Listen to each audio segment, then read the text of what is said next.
Hello बच्चों, so let's see this question. The question says which of the following processes is or are accompanied by an increase in the entropy of the system. हमारे पास four ये है processes और हमें बताना है according to given option कि किसमें entropy में इंक्रीज हो रही है. आइए सॉल्यूशन स्टार्ट करते हैं. Question is from the chapter thermodynamics and हमारा की कॉन्सेप्ट यहाँ रहेगा एंट्रोपी.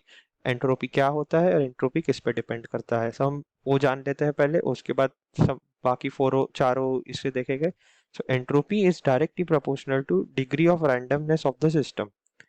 जितना कम स्टेबल वो सिस्टम रहेगा उतना ज़्यादा उसकी डिग्री ऑफ रैंडमनेस रहेगी उस सिस्टम के पार्टिकल्स में, एंड हेंस उतनी ही ज़्यादा एंट्रोपी इंक्रीज रहेगी. सो अगर हमको चेंज निकालना है, क्वेश्चन में गिवन है कि इंक्रीज इन एंट्रोपी, इसका मतलब एंट्रोपी अगर इंक्रीज हो रही है मतलब हमें ऐसे सिचुएशन देखना है जिसमें रैंडमनेस इंक्रीज हो रही है. ऐसे सिचुएशन जिनमें रैंडमनेस इंक्रीज हो रही है, randomness is increasing and stability is decreasing, stability कम हो रही है. ऐसे सिस्टम्स हमें, प्रोसेसेस हमें जानना है अकॉर्डिंग टू गिवन ऑप्शंस. सो आइए पहले देखते हैं प्रोसेस वन. प्रोसेस वन में गिवन है कि वाटर फ्रीज कर रहा है, यानी H2O लिक्विड से H2O सॉलिड बन रहा है.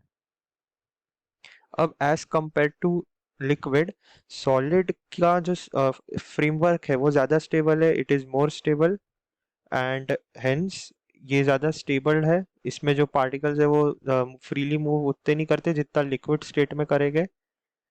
सो इसका मतलब यहाँ पे स्टेबिलिटी इंक्रीज हो रही है, यानी रैंडमनेस कम हो रहा है. सो यहाँ पे चेंज इन एंट्रोपी में डिक्रीज हो रहा है. सो यहाँ डेल एस इज कम हो रहा है. सो ऑप्शन, जो ऑप्शन बोल रहे हैं प्रोसेस वन में एंट्रोपी इंक्रीज नहीं कर रही है.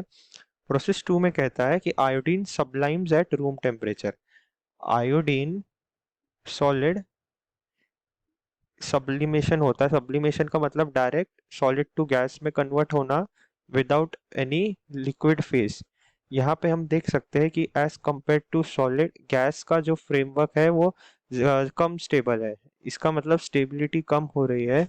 सो कि ये ऑर्डरली स्टेट में नहीं है, डिसऑर्डर्ड स्टेट में है, एंड यहाँ पे स्टेबिलिटी कम हो रही है, रैंडमनेस बढ़ रहा है. देयरफॉर हमारा डेल एस यानी चेंज इन एंट्रोपी भी इंक्रीज करेगा.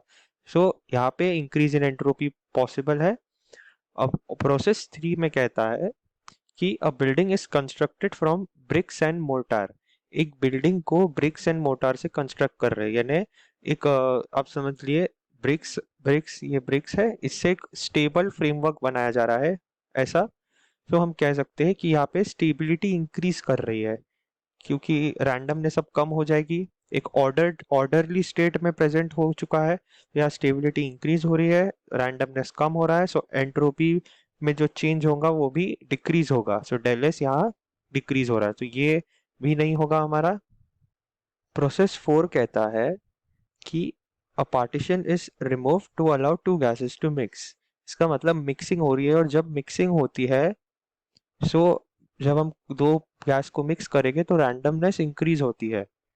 रैंडमनेस इंक्रीज होती है यानी स्टेबिलिटी कम होती है. इसका मतलब डेल एस भी हमारा इंक्रीज करेगा, एंड हेंस प्रोसेस फोर में भी इंक्रीज इन एंट्रोपी दिख रही है. अब हम ऑप्शन से कंपेयर करेंगे. सो ऑप्शन में हमारे पास टू और फोर में इंक्रीज इन एंट्रोपी हो रही है, और ये ऑप्शन है option C. I hope you understood this well. All the best.